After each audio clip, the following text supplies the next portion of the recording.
जोहार गांधी जी, जोहार जोहार गांधी जी, जोहार जोहार गांधी जी, जोहार जोहार गांधी जी, जोहार जोहार गांधी जी, जोहार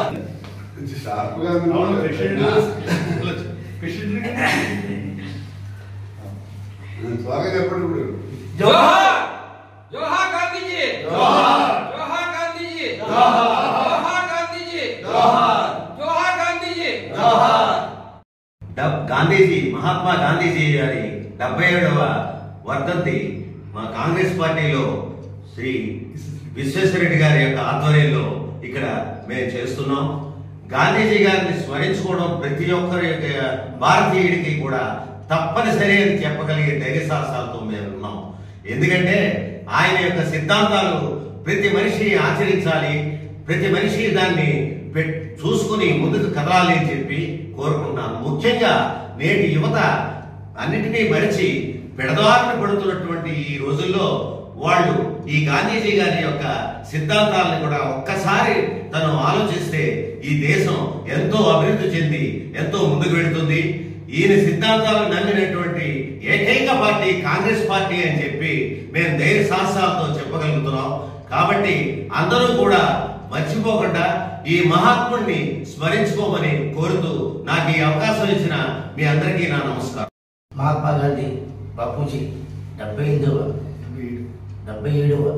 వర్ధంతి సందర్భంగా మన జిల్లా ఆఫీసు విశ్వేశ్వరరెడ్డి గారి ఆధ్వర్యంలో, జిల్లా కాంగ్రెస్ అధ్యక్షుల ఆధ్వర్యంలో మార్టిన్ లూథర్ గారు, రంగా అబ్దుల్ షరీఫ్, ఈ సుధాకర్ గారు అందరూ కూడా పాల్గొని ఈ కార్యక్రమాన్ని మేము జరుపుకుంటున్నాం. ఇవాళ బాపూజీ గారిని తలుచుకోవాలంటే ఆయన ఎన్నో సత్యాగ్రహాలు, ఉప్పు సత్యాగ్రహం అని, ఈ దవడ కొడితే ఈ దవడ కొడుకుమ్మ కొడితే ఎడజమ్మ కూడా కొట్టమని ఎంతో ఆయన ప్రశాంతంగా చేసి ఎన్నో అపనిందలు అనుభవించి ఈరోజు స్వతంత్రాన్ని తీసుకొచ్చారు. అటువంటి మహానుభావులు మనం ఎప్పుడు కూడా స్మరించుకుంటూ ఆయన నడియాడిన నీడలో మనం కూడా వెళ్ళాలని కోరుకుంటూ సెలవు తీసుకుంటున్నాం. వర్ధంతి సందర్భంగా తూర్పుగోదావరి జిల్లా కాంగ్రెస్ పార్టీ కార్యాలయంలో ఇక్కడ వర్ధంతి కార్యక్రమం ఏర్పాటు చేయడం జరిగింది. దీనికి రాష్ట్ర ఉపాధ్యక్షులు మార్టిన్ లూథర్ గారు, అలాగే మన సీనియర్ నాయకులు బెజవాడ రంగారావు గారు, అబ్దుల్ షరీఫ్ గారు, పట్నాల సీని గారు, దేవ సుధాకర్ గారు అందరూ కూడా ఆదరణ మహాత్మా గాంధీ గారికి నివాళులు అర్పించడం జరిగింది. మన దేశ ప్రజలందరూ కూడా మహాత్మా గాంధీ గారిని ఆదర్శంగా తీసుకుని ఆయన ఆశయాన్ని, సిద్ధాంతాన్ని కూడా పాటిస్తూ మన దేశాన్ని ముందుకు తీసుకెళ్లాలని కోరుతున్నాం. అదేవిధంగా ఈ పద్మశ్రీ అవార్డులు కానీ లేకపోతే పద్మవిభూషణ అవార్డులు కానీ ఇవి ఇచ్చినప్పుడు దానికి మరి కేంద్ర ప్రభుత్వం వారు చాలా ఆలోచించి సరైన వ్యక్తులకి ఇచ్చేదనే విధంగా ప్రజలు అనుకునేలాగా న్యాయం చేయవలసిన అవసరం ఉంది.